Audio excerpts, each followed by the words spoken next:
what really cements this in people's minds is the media here and her social media. It has totally stopped. It ended. Crushed glass here, broken glass next to the media.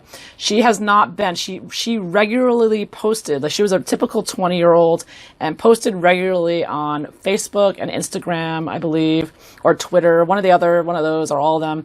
But anyway, she stopped. After this incident, when she got that shot and collapsed, it stopped. Everything stopped. She has not been on since, they said, and they took everything down. So, a 20-year-old not giving up her social media. Like that. Yeah. And she has become somewhat of a celebrity now. I mean, she's going down in history here. She's definitely a star now.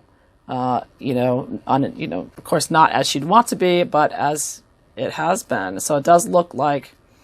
Now, if she's not dead, because like I said, I don't have the coffin, although it's a final ending here with this. Now, that could be the ending of her career, the ending of her able-bodied life from the waist down, but also quadriplegic from the neck down. So it's quite possible something of that nature could have happened, and they have her, I've got the tower over here, they could have her locked away somewhere or hidden away and not showing her to the public. I mean, if she's a quadriplegic and on a ventilator or whatnot right now, they're not going to want to show you that.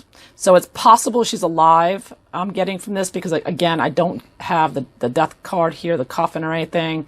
It's possible, but it's also possible that it's just that her career and her life as an able-bodied person ended. Unexpectedly, she collapsed right on camera after getting the shot. She's been out of the public eye ever since. According to hospital authorities, she just simply had a medical condition that caused a sudden drop in blood pressure, and she fainted. Nothing to see here.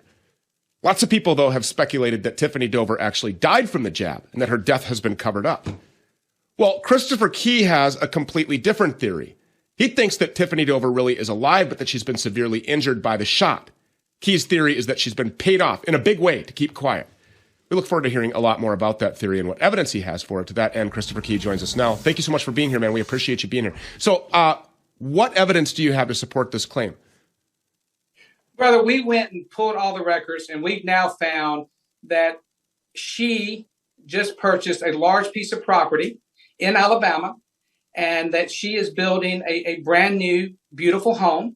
And I went to her piece of property about 6 months ago to film and talk to her mother-in-law and talk to her and say, look, all you got to do to put this to rest is go on camera and tell everybody that you're alive, and this will go away.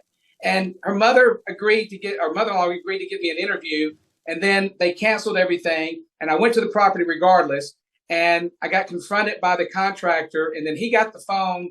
They gave the phone to the father, the husband, I'm sorry, and he went on to curse me and tell me every bad word he possibly could. And I'm like, look, brother, just put this to rest. Let's talk to your wife. Let's see your wife. And then when I confronted him that, look, if you're not going to do that, then you must have got paid. And he had no response. So it looks like, Stu, the evidence is that, yes, she's been damaged. And yes, she's alive, but they've been paid by Big Pharma to shut up and be quiet. When I went to the hospital, they all said, basically, we have no comment. We cannot talk about this in any form of the fashion. She went on NBC and said, the reporters said they talked to her. They never showed her, and said on NBC that she was alive and that she would talk, but then she was under a gag order. The hospital told me there is no gag order. So the only gag order could be with the vaccine company. What are your thoughts? My thoughts are that we know what happened with Ernest Ramirez. His son, Ernesto, 16